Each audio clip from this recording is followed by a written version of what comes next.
Hey, well, I go to sign on to my Windows computer. It's a desktop.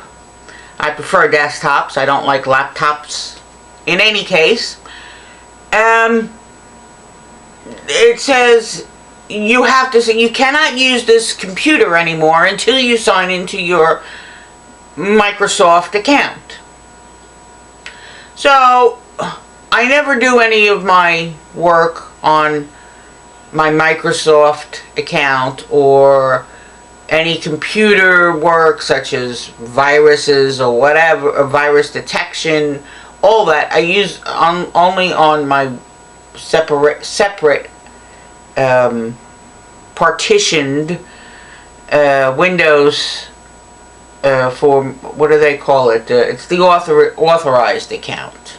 Okay, my other partition is where I do my general work on Facebook, social media, whatever. So I go to sign in to my other one. Wrong email. Wrong password.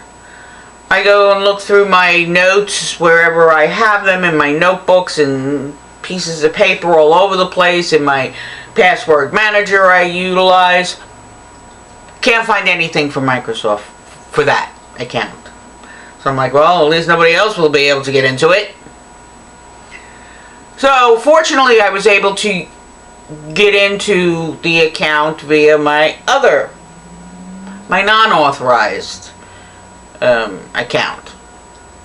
So I get into it, and now I'm looking, this thing pops up about using Bing, about using Outlook, about using Office and Word and Excel. First of all, I use Gmail or Yahoo Mail. They're free. Why should I pay? And I use Google Docs if I need to make a document. Why should I pay Microsoft for me to be able to make up a document? I use Google Calendar, free. Yahoo has a free calendar. Why should I pay Microsoft? I see why they're going down. Okay, so then I'm just exploring this a little bit because I don't go on here much. And I come to manage add-ins. So I'm like, add-ins? I shouldn't have any add-ins. I don't connect my PC to my phone, my mobile phone. So what add-ins are they talking about? So I look. Bing Maps, My Templates, Suggested Meetings, and Unsubscribed. Now the unsubscribed is an add-on that is triggered by messages from subscription email feeds and allows you to block the sender or unsubscribe from the source. This add-on will not share your data with any third-party service. Alright, so, well, I don't utilize the Outlook.com email service. So I'm like, oh, well, you know, it doesn't really matter. But anyway, I'm just reading on, just out of curiosity. And it says, this add-on is installed by default. You can turn it off, but you can't uninstall it. That's nice. So it's just bloatware now for me. Okay. Reading on. Permissions that this app has. And by the way, this goes for all of them. It can read, write to your mailbox. When this add-on is clicked, it will be able to read, create, and update your email in your mailbox. Well, I guess if you're sending out email or receiving email, it would need to update your mailbox.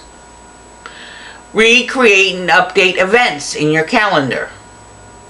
I guess if I want to add something, but why, when it says create, that just gets me a little nervous. In any case, but it's only a calendar. Okay, next one. Read, create, and update tasks in your mailbox. Alright, well, I don't give a hoot about tasks. I don't use that. If I have tasks to do, I use my mobile phone. Because that will alert me. I have that with me and it'll alert me. Okay. So I'm not going to use that. So I'll turn that one off. It doesn't bother me. Next one. read, create, and update contacts in your mailbox. And it can send messages or meeting invitations. So now, I don't know, but maybe they need to make this a little clearer. When it says it will create tasks, it will create update events, it will create update email, it will create contacts, it will send messages and meeting invitations. By whose authority? My authority? By leaving that box checked? What if it's not something I want? What if is it them that are going to do this themselves? Or are they going to send out an email on my behalf? I mean, they need to explain this further to me. So I unchecked them all.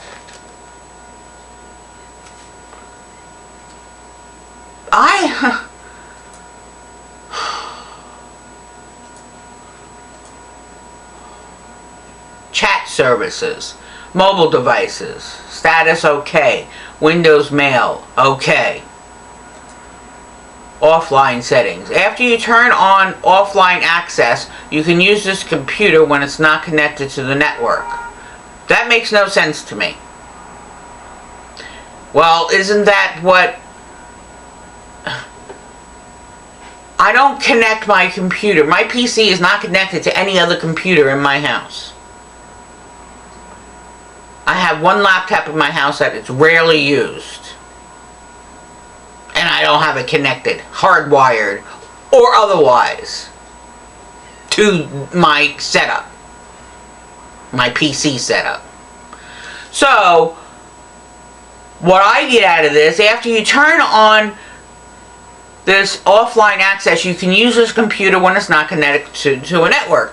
Well, right now, if I was to unplug my router and just leave the electricity running through it, I would still be able to go on my computer, look at my pictures, get my contacts if I have contacts in there. I could write a word pad, a notepad. I could use the calculator. I could use the paint program. I could use the little notepad, the little, what are they called? I don't even know what it's called. The little yellow stickies they look like. You could put on your desktop for quick reminders when you sign on. I could use all that with, as long as I have electricity going to my tower and my screen. So why should I click to turn on offline access?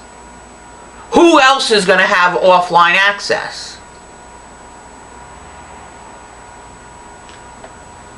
They don't explain. Light version. Select the checkbox below if you want to use the light version of Outlook. The light version provides a simplified experiences for users who have older web browsers, low bandwidth connections, accessibility needs. Use the light version of Outlook. Changes to the setting will affect the next time you... Well, I'm not going to use Outlook.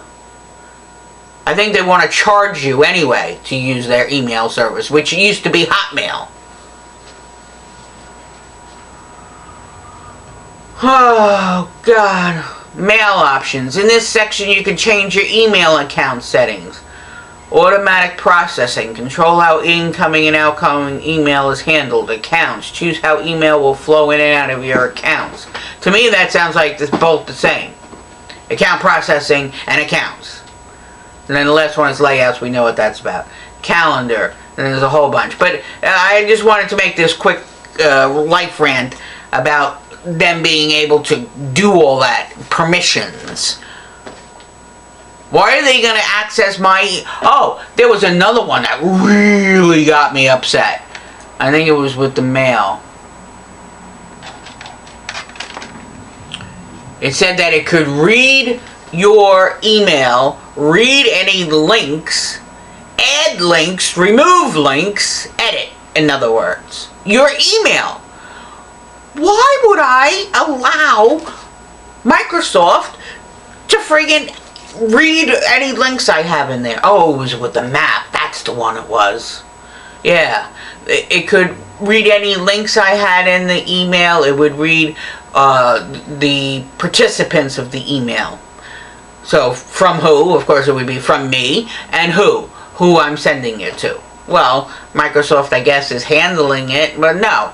It would be my ISP, Internet Service Provider. They would be handling the flow of the email, wouldn't they? I don't know. I just am with this NSA stuff. Put a tinfoil hat on my head. It just seems like more and more pervasiveness. Right in, for what purpose? All I do is sit here and face bank for Bernie Sanders. I'm on social media here and there. I don't even want to say the word. Because they might pick it up. There's certain. Did you know there's a list of words that if you type it on in a social media or in an email, automatically that is sent to the NSA? And it's benign words as well. I don't remember the list. Maybe some other time I'll come up with it and go over it and make a comedy skit out of it, because that's how comical it is. Alright. Talk to you guys later. Bye.